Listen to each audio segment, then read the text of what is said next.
Why is everyone calling Norris sexist? Why did Leclerc completely lose it on Ferrari? How did McLaren turn Hungaroring into their playground? Hungarian GP had it all, from fire to fury and full-on chaos. Today we are decoding every twist, every strategy blunder, and all the fan buzz that lit up the internet. But first, hello F1 crazies, क्या हाल है? I hope आप सब ठीक हो and मजे ले रहे हो. मेरा नाम है गौरव and this is Sector G, where speed meets fun, and if you breathe Formula 1 like I do, यहाँ मिलेंगे आपको thrilling race breakdowns, smart strategies and spicy team gossips. Explained everything without overheating your brain. This is my second video on YouTube, so do let me know in the comments how you liked it. And subscribe this channel, otherwise you might miss out on Ferrari strategy call. Let's begin our video with our first segment, the drama segment. Let's discuss the challenges first. Hungaroring, the Monaco without barriers. Narrow, dusty and hotter than an inferno. Here the track position is king. Tires melt faster than ice cream, and overtaking is like threading a needle. Drama meter puri race on tha, and lap 48 we see almost a shaft. Leclerc was already fuming. Suddenly Verstappen aa jate hain into turn 2, forcing him inches from gravel. The crowd grasped, the radio exploded, stewards silent. Aggressive, risky and pure Verstappen. और Leclerc, उनके patience का tank officially खत्म हो गया था. But when Leclerc snapped, unfortunately, George Russell बन के उनका punching bag. Late race, Leclerc defended with 2 moves under braking illegal. The FIA gave him 5 seconds plus 1 penalty point. P4 results stood, but respect points gone. Let's move into our next segment, the race outcome. We see Papaya Boys ruling the podium again. जैसा मैंने Belgium GP वाले video में बोला था. If you haven't seen it, go check that out. Let's talk about Norris versus Piastri showdown that stole the night. Norris gambled, one-stop strategy, 39 laps on hard tires. Piastri 2 stops, fresh pace, brilliantly chasing down that 12-second gap. Final lap, 0.6 seconds between them. But Lando held on brilliantly. McLaren finishes P1 and P2, marking their 200th F1 victory in history books. Behind them, George Russell in Mercedes sneaking into P3 position, a proper surprise podium. Best moments were Norris's masterclass. Oscar से Spa का revenge पूरा हो गया. McLaren P1 P2 dominance continues. Piastri's furious chase almost snatched the win from Norris. Worst moments? Leclerc starting from pole to P3 and then losing his cool in the end. Hamilton qualified 12th, finished 12th, lapped and then calling himself useless on the radio. Ferrari fans?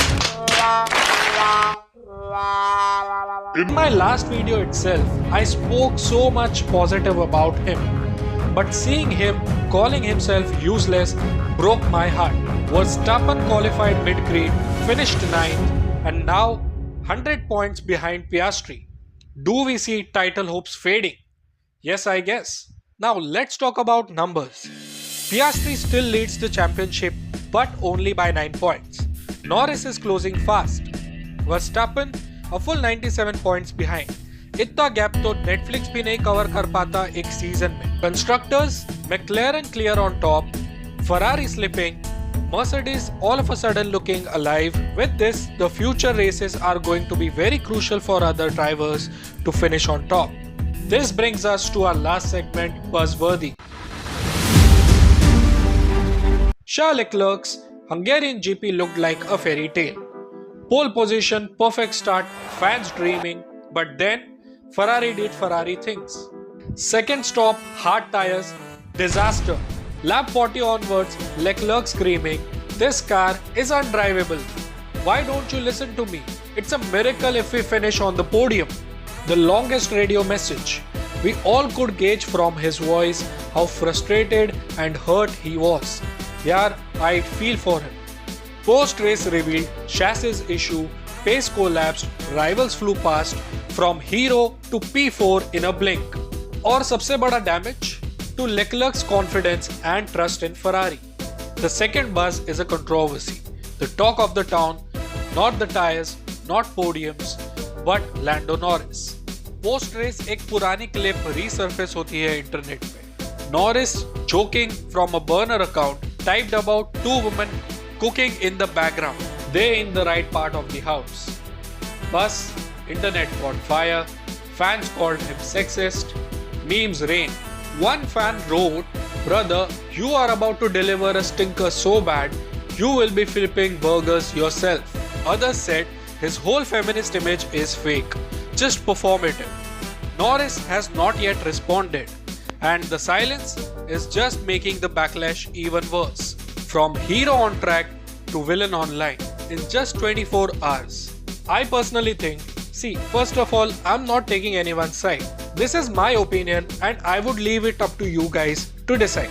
Lando Norris is a 25-year-old kid competing on the biggest platform of motor racing, which is F1. Not only competing with legends, but winning back-to-back races is a big achievement. He is already achieving things what people actually dream of. I feel that maturity level is yet to come in Norris, and that will happen at its right time. What he said is definitely a wrong thing to say, especially when he's a rising star and people look up to him as an emerging champion.